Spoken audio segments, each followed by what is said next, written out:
Welcome back everyone to Montgomery County's Engage at Home, brought to you by the county's Caregiver Support Program. I'm your host, Lylie Fisher, and this episode is devoted to something that is most unfortunate, scams. I have noticed over the last couple of months, particularly around COVID, there has been an increase of emails coming into my inbox that are obviously fraudulent, and they are trying to get me to click on links and, most sadly, trying to get me to divulge personal, confidential information, including financial information. So I thought I would devote an episode and we would look at what some of these email scams look like, and then what the Federal Trade Commission is advising, and also what Montgomery County is advising. So you can protect yourself and be in a better position to comfortably be online and just delete things that really aren't going to help you. So let's have a look at some of the emails that I have been receiving. So here's the first one that I want to show you.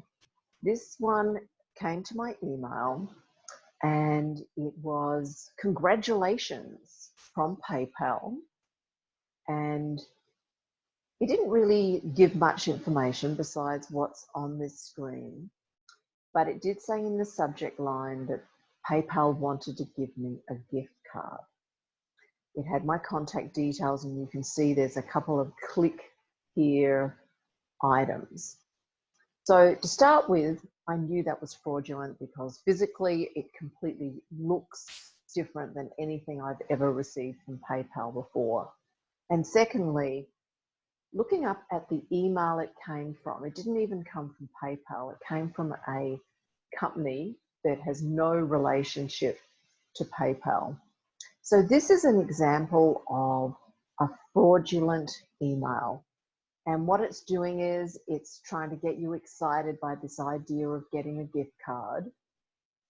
And it's really just trying to trick you into clicking on any of the items. So what I and government and everyone says is this is an example of an email that you want to put in your junk folder, report as spam, and immediately delete. Anything that's coming from an organization that's trying to solicit you to click on something, and particularly if you didn't ask for information, then that's an example of something that's just trying to capture your data, and maybe unfortunately something more troubling. So I'll show you another example that I've received. So here's the second one. It comes from a company that, once again, like the previous one, has a recognized name. I'm not sure if folk are observant. By chance, it happens to come from the same non-business address as that PayPal one. So that's also immediately a trigger that this isn't coming from the reputable company that it is trying to get me to engage with. So another thing in that subject line, trying to get life insurance without a medical exam. It's creating a sense of urgency and something that for many people, that can be a challenge. Another item here is price point. Only $8.80 a month for life insurance. Get financial security for your family. Really trying to create a sense of urgency that you may feel like I'd better just look into this, get a quote. It has what many forms have is a lot of small print. So for someone who was thinking, oh, this could be reputable, they're looking down at this small print and they're thinking, well, this is right, this is what happens. But have a look here. There's a spelling error in the middle of that small print. But also what this is trying to do is immediately get you to click on items. Do not click here where it says unsubscribe. That is another way that they're trying to bait you into clicking on somewhere on this email. So then they will start contact with you, whether it is just sending you more of these fraudulent, scammy emails, or more troubling that they may try to get information, money out of you. So once again, this is an example of something that I have received over the last week or so. There's been many more. And what I do is that I report it as spam, put it in my junk mail folder, and then delete it. With the previous one, I just created a forward email. So that's why you're seeing my email address up the top. Basically, what this is an example of is an email that you are getting that is spam. It's too good to be true. And if you do want to get life insurance, it is much better to call a reputable life insurance company and call a number of them. So then you can do what you should be doing, is getting quotes and really looking at the small print. So next what we'll do is we'll have a look at both what Montgomery County government is advising about scams and also what the Federal Trade Commission is doing. So here is the Federal Trade Commission's Consumer Information website. A good thing to do always if you are wanting to verify information and that you're wanting to make sure it's coming from a government agency. Very simple. You look up the top here, and here you will see that it includes .gov. So .gov verifies for you that this is an organization that is the federal government. This isn't some kind of fake website. Okay, so I'm just going to scroll down and we'll just have a little view of the Federal Trade Commission's website. And you can go back to this and take more time to learn about things, how to report them, what to do if you are receiving scam emails. So here's an example of one here. So this is from Netflix. Many people currently are doing a lot of online viewing. And so the thought of losing their Netflix account could become very stressful. So this is one that someone would have got in the mail. And here are some of the ways that they're helping you advise you how to look about this email. So it says here, the email looks like it's from the company. E.g., it even sort of looks like they're Netflix. And it's trying to create a sense of urgency because they're saying there's a billing problem and they're going to put your account on hold. And it also is asking you to click on something to update your account. So this is an example of what you should be doing if you get this sort of email. Firstly, make sure that all your software is up to date. One of the things that can be a threat is that outdated software can allow fraudulent emails and other software to sneak on your phones and on your computers. Another thing that's often recommended is to protect yourself to have multi-factor authentication. That means that when you're signing in, you'll also be asked to verify your account via text message, or maybe with a smartphone with a fingerprint, retina, that sort of thing. So then what to do if you feel as if you are getting fraudulent emails or texts. And for those that aren't familiar with the term, it's called phishing. Not pronounced like going fishing, but it's the same kind of thing where there are folk who capture email addresses. They may even buy them, and they basically just send emails out and they are looking for a bite. They're not necessarily targeting you in particular, but they are just looking for a bite. So I'm not going to read everything that's down here, but that helps you look at what you can do to address the fact that if you are getting an email that, say, is, and this is where at the top here it actually has some examples of the kind of things that people are getting that are phishing emails and texts. They're trying to trick you. They're trying to get you to click or open an attachment.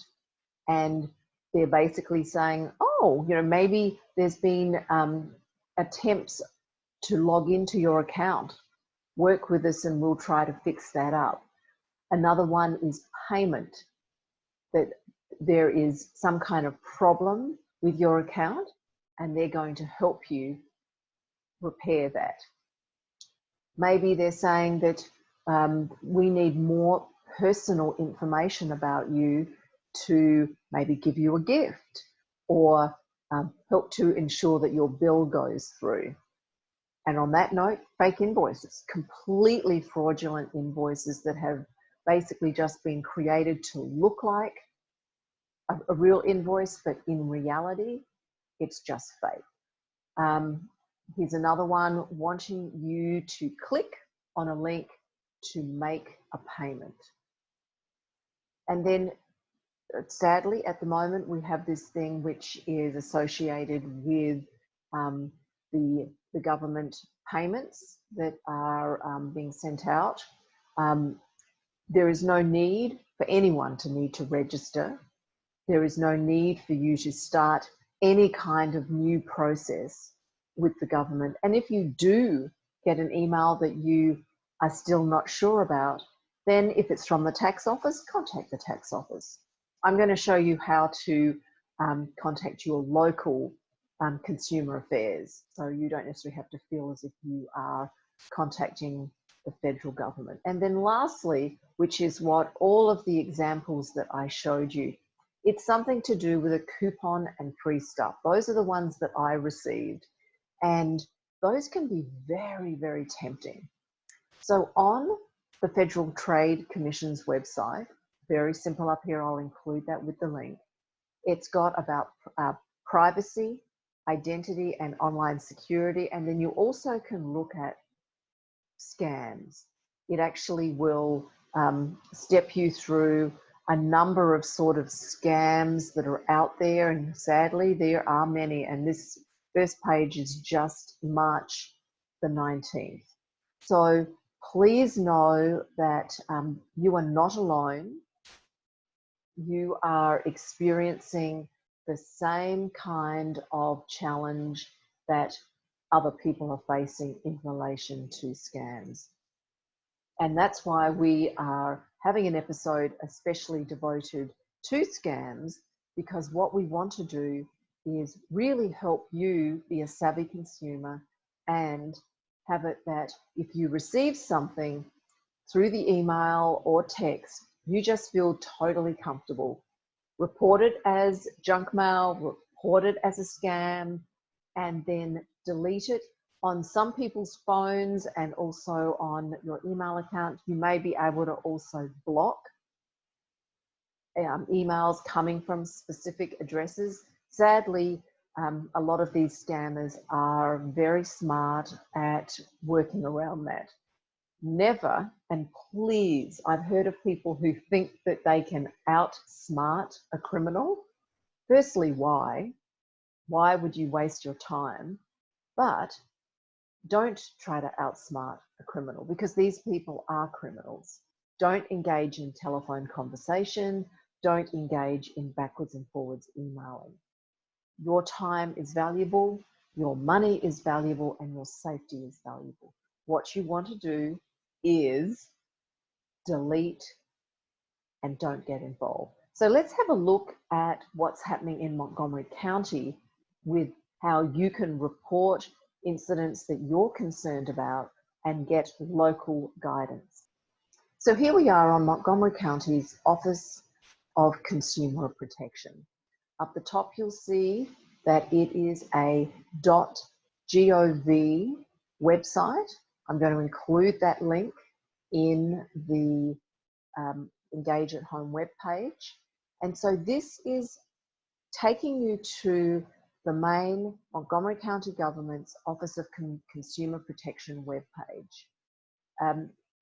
At the moment, the office is closed due to COVID-19, but you can still contact us. You can contact us via email, and you could also contact us by calling 311. Sadly, here in Montgomery County, we have seen our fair share of scams.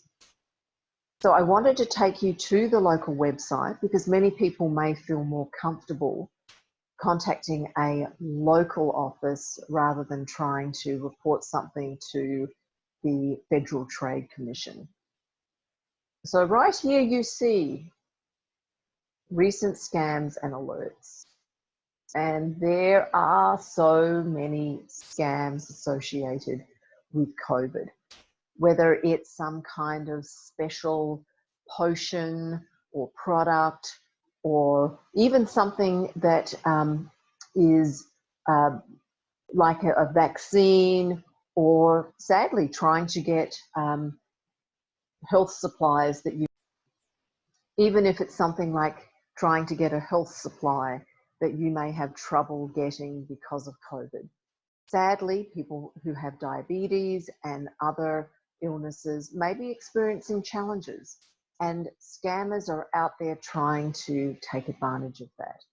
So right down the bottom, we have both an anonymous telephone number that you can call and report a scam, or you can report it via email. I'll include both of these on Engage at Home. So another area that the Office of Consumer Protection does is where you can file a complaint, where you can check on the license of a contractor, where you can get straightforward information as a consumer, so you can be in a better place to be able to make good decisions about some of the concerns that you could have at this time during COVID. So I wanted to take you to another section of our website and just show you some of the scams that they are. So under the news section, I found this very lengthy, long page. So, I think a lot of this stuff the majority of people know about. But there was one thing down the bottom that really struck me as unfortunate, that some people are receiving phone calls from someone who is reporting to work for the Washington Suburban Sanitary Commission. And they are saying to people that they need a special water filter on their taps to prevent COVID-19 reaching their home. And the Washington Suburban Sanitary Commission clearly states that they will not call anyone wanting to test their water, and they will not try to sell them something. So this is an example where someone is trying to take advantage. They do not have a product to sell. They do not have any authorization to be representing a government authority, but they are trying to trick money out of vulnerable consumers. So before we leave Montgomery County's Office of Consumer Protection, I wanted to take you to this top bar up here. It's in a lavender, pinky lavender color. And there are two links. Once again, this is Montgomery County Government's website. And one of them is a link to Montgomery County Government's official COVID-19 updates. And then the other is food resources. And it's actually part of Montgomery County's resources for our residents. as they are dealing with COVID-19. So let's look at food resources. I'm just going to click on that. For many people, one of the things that can make them make desperate decisions is because they don't have enough food to put on the table for their family, and that can be very distressing. So when someone received an email or a phone call or a text offering them something that was free, it's very tempting, if you are in a difficult position, to say yes. So Montgomery County has connected with our non-profit partners to develop a range of tools and locations where our residents can sign up to receive meals, sign up and receive groceries. Some of these are through specific programs, some of them are donations, some of them are associated with public schools. So this is the page in our COVID section, and we are now on the COVID section here under community resources. So I'm just going to click that. We are on the food resources section of our community resources. Now, for some folk, the issue isn't access to the resources to pay for food. What their challenge is being able to have the transportation or to feel comfortable to leave the home and go shopping. So Montgomery County has a number of programs where we have connected with both businesses and volunteers, so our community don't need to leave the house if that isn't something that they feel comfortable doing. So we have links, phone numbers, information about that. And then just finishing off in this community resource section, this is the Montgomery County Government's Department of Health and Human Services. And at the moment, every page on the Montgomery County website has this COVID-19 section at the top.